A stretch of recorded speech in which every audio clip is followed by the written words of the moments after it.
Alright, so today I'm out at Montero State Beach, and there's a bit of a breeze, but it's much windier elsewhere, so I decided to paint here. I'm going to work with the scene behind me. The light is changing quite a bit because there's some fog and clouds passing over, but I'm going to try to capture the moments where the scene is in sunlight. I've got my usual palette of colors, but I've got a few extra colors on the palette today. This turquoise from Utrecht. This is cerulean blue pure, permanent red medium from Rembrandt, yellow ochre from Winsor & Newton. The white I'm using today is a warm white from Gamblin. I'm just trying to use up some extra paints. All right, I'm going to experiment with palette knives today. So I've got 3 palette knives here. As usual, I'll probably be using natural bristle number 6 or number 8. To begin the painting, and I'm painting over an old 12 by 16 inch gessoed panel. All right, so I plan to use the palette knives to apply some thick paint, and I'm going to use it for the lighter portions of the painting and try to keep the darker portions thinner. So as usual, loading the lights and keeping the darks thin or transparent. I know this is super confusing to look at, but for me, it's kind of a fun way to experiment and not worry about ruining a panel. All right, I've got titanium white and ultramarine blue here. First thing I do when I'm painting over a panel is just try to block in some colors really quickly to eliminate the old painting. It can be really confusing. One thing that's nice about painting over an old painting is it really does force you to focus on simple shapes. I will be looking for shifts in color and value in the sky, but like I said, for now, it's just focusing on the big shapes. For the water, I've got ultramarine blue, burnt sienna, some cadmium yellow medium, and a touch of alizarin crimson, and some warm white. There's quite a bit of red in the water out in the distance, and then as it comes closer, it's more, there's more green. All right, so add a little yellow. I'm gonna leave the area around the rocks unpainted for now. In here, there's more of an aqua color. For the blue-green in the foreground, I've got ultramarine blue, some vivid turquoise, and cadmium yellow medium. Even though this is just an approximate color, I wanna make sure that I don't paint it too light. You know, I'm using the white water as a gauge as far as value goes. All right, so for the sand, I've got white, yellow ochre, some ultramarine blue, and burnt sienna. The wet sand here has almost an orange color when the sun is out because it's reflecting some light off the cliffs. All right, I've got a dark mixture here, ultramarine blue and alizarin crimson. All right, I feel like I want to raise the bottom of the cliffs up even a little bit higher so it's just above the halfway point, and then maybe I'll have these rocks kind of go out like this, so they're sort of pointing upward. Maybe right here too, and a little one there. This is kind of dark in here. All right, I mixed up a dark green using ultramarine blue, cadmium yellow medium, and alizarin crimson. Even though I'm going to be loading on the paint fairly thick, hopefully, with those palette knives, I do want to leave some of the burnt sienna sketch showing through. I have not had luck painting with palette knives before. It just, to me, I've not liked the results that I was able to achieve. And so it's fun occasionally to revisit palette knife painting to see if I've changed my mind or if I'm able to get better results. All right, so for the cliffs, I've got a mix of burnt sienna, cerulean blue pure, and I added a bit of permanent red medium and cad yellow medium. It is so fun to come out and paint without expectation. It took me a long time to get to the point where I could do that. Most of the time I'd come out and paint and I'd get really disappointed if something didn't work out. I was always expecting or hoping to do a good painting, and I never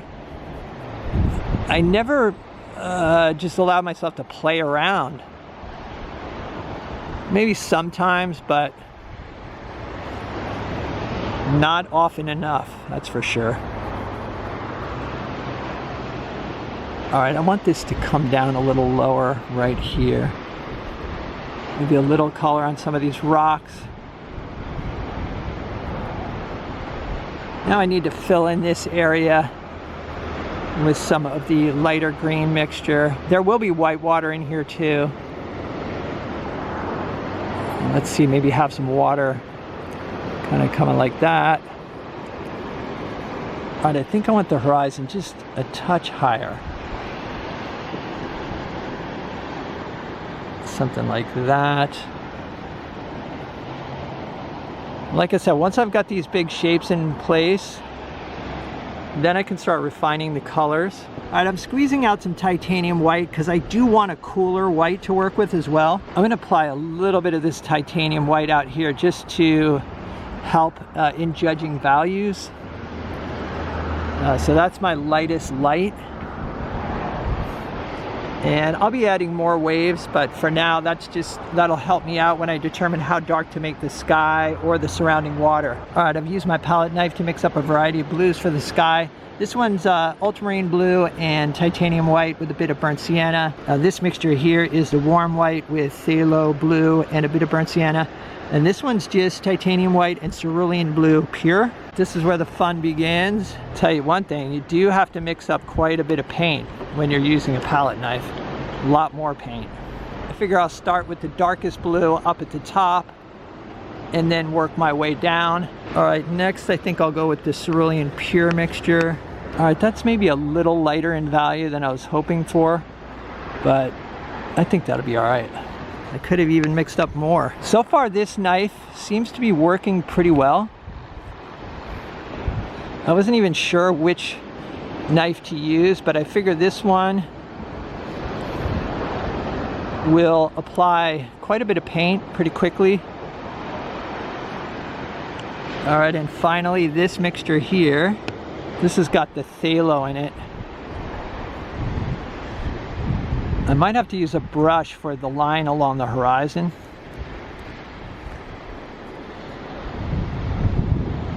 I do not have the control that I usually have, that's for sure. And that's what that's what I'm after here, is being somewhat out of control.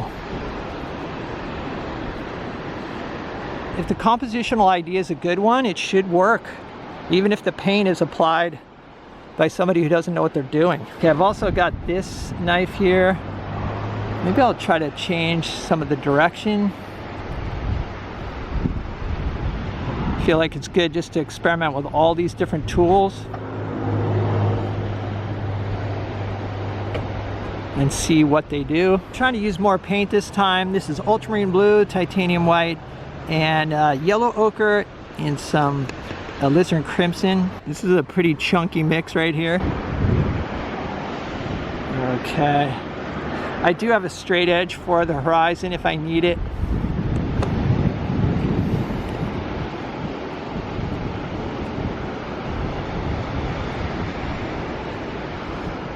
Experiment with some more deliberate strokes here.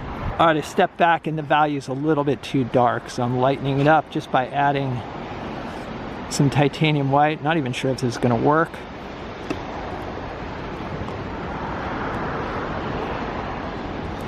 And who knows, maybe I'll add some sort of brush work to clean things up.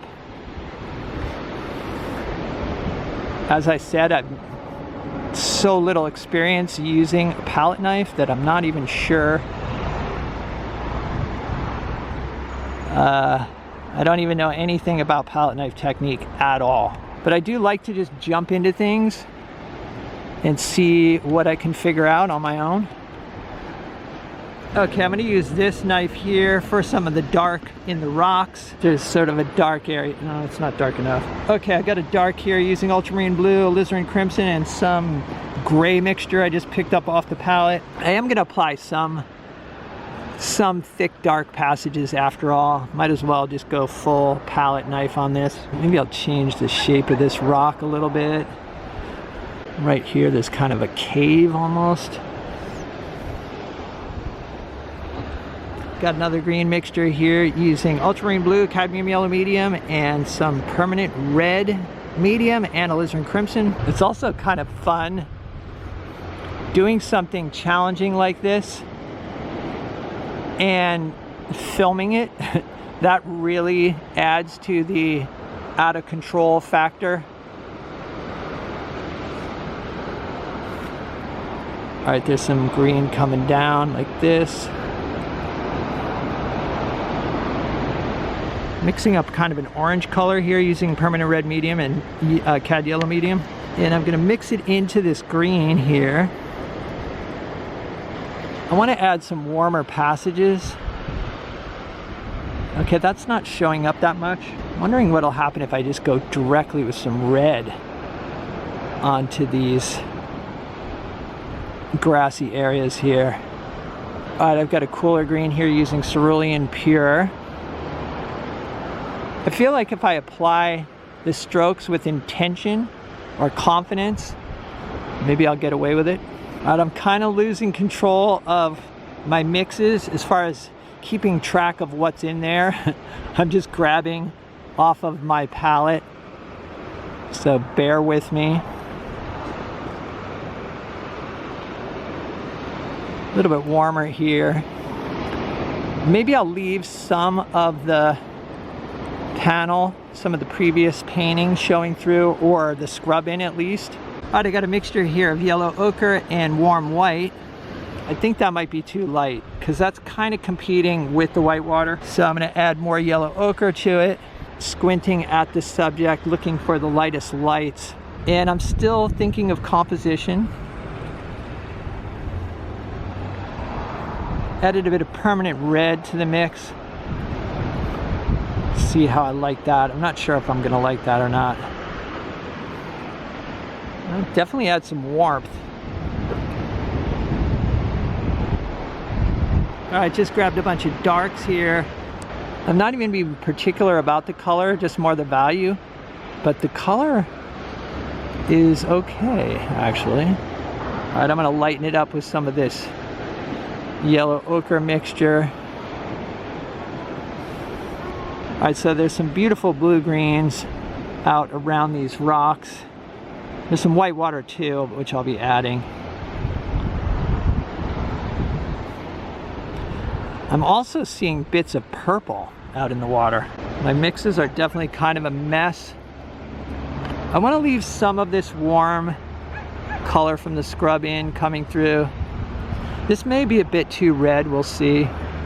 Maybe I'll even try to have some directional energy in here as well.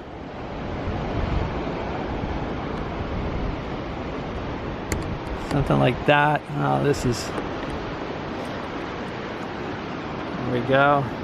I'm seeing some purplish sort of colors right below the rocks. I think it's submerged seaweed. Kind of comes out like this. A little bit below that rock there. And then there are areas of it out here as well.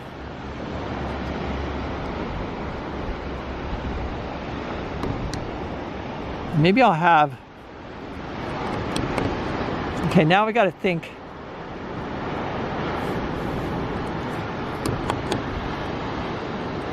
All right, now we got to think about where I want the waves or the white water. I'm definitely using a lot more paint than usual. Got a light purple mixture here using titanium white, ultramarine blue, and alizarin crimson. All right, so I'm just gonna look within what I've got here already, and I feel like this almost looks like a cresting wave. So maybe I'll just work with what I've got. And I'll have a little bit of white water in here. All right, maybe a little directional wave like this. And then some white water along here. It feels like I might be losing the design a little bit. And I feel like I've gone a little too light on the value. I want to darken it up in here a bit. It's got ultramarine blue here and some cerulean pure. And I'll leave some of these lighter passages.